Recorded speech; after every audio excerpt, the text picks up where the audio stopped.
it's larger now, that are underserved, that don't have access, routine access to internet, or can't access it at a fair, reasonable price. And they live all over the world in different areas. You could call them underdeveloped regions. Now, those underdeveloped regions aren't all in what are considered developing countries. America has vast parts of its territory with large populations, but that don't have adequate connection to the internet. Those same areas have a lot of other problems too, like perhaps not enough water or proper electricity. So it's possible now that these areas could have terrestrial infrastructure providing their services. And then there are other opportunities I'll talk about in a bit. Satellites cover almost everywhere. The problem is they're too expensive for the routine access that people might use with their mobile phone access or having a home internet service where people want to surf the web. Satellites are very, very expensive. And none of the things you're hearing about, like Elon Musk's satellite network, that's just a better network covering the whole Earth that's still very, very expensive. So in these underdeveloped zones, there are two ways to cover them. And right now, terrestrial technology as such will allow you to provide a connection to those areas at a very low cost. For most areas that are unserved or underserved, there's telecom technology that can be applied at a very low cost per customer that would allow people to get very cost-effective access to the internet. So those areas, hopefully people will recognize that opportunity. I'm in a slightly different area of covering the areas that are satellite only. In other words, if those areas can only be served by satellite efficiently, I've got another better, cheaper technology that will help to serve those areas and give a price that allow actually people to actually use the services. So my company, Avialto, is developing a high altitude platform that looks a lot like a satellite, except it's 275 times closer to the Earth than a satellite. It's actually in the atmosphere, high up about 20,000 meters above everything else, pretty much. No airplanes up there. And we can see a circle or serve a circle 240 kilometers in diameter, 150 miles in diameter, and provide infrastructure, telecom infrastructure to that circle.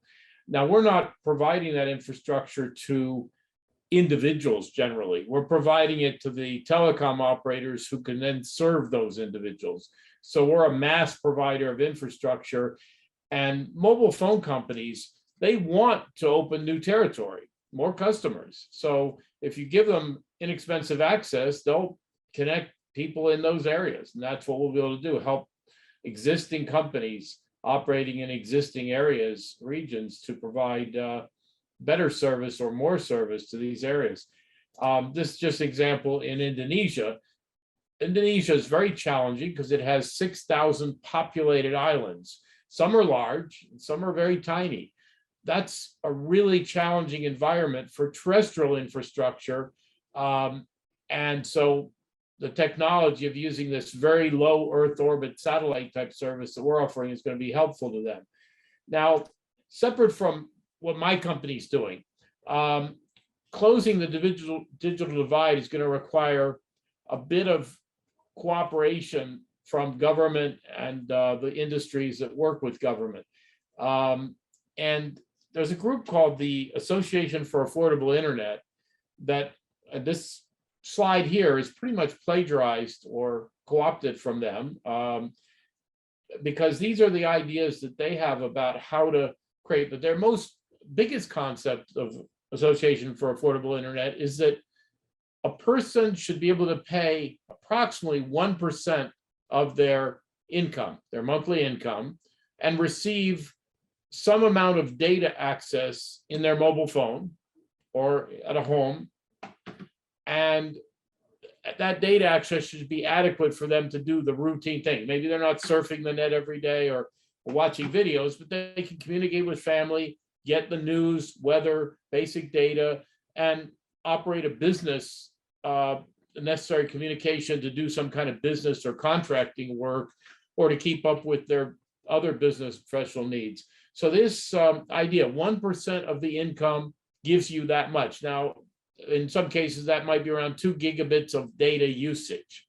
And in many countries, it's possible to have that in the parts of the country that have proper infrastructure. In other places, the prices are really ridiculously too high, and that's where market competition comes in.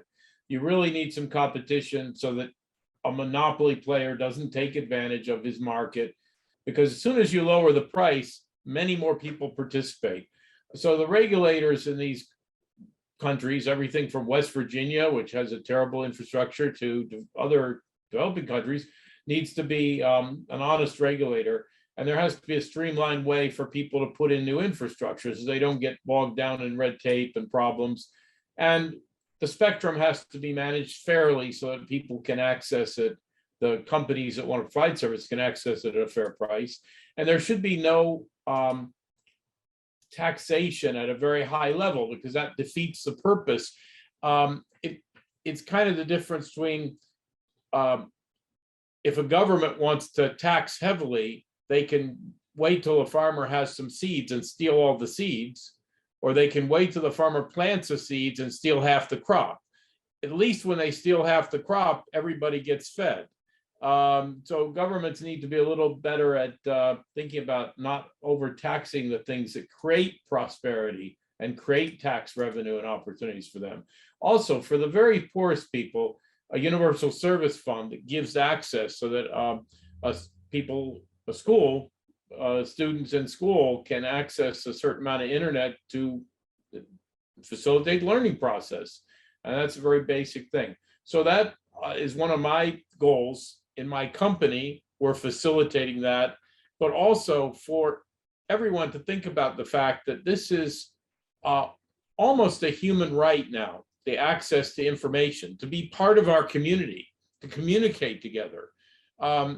It's not just a luxury anymore, because you need to be part of a community. You need to be able to hear what's going on, know what's going on, respond, be able to put your voice into the community.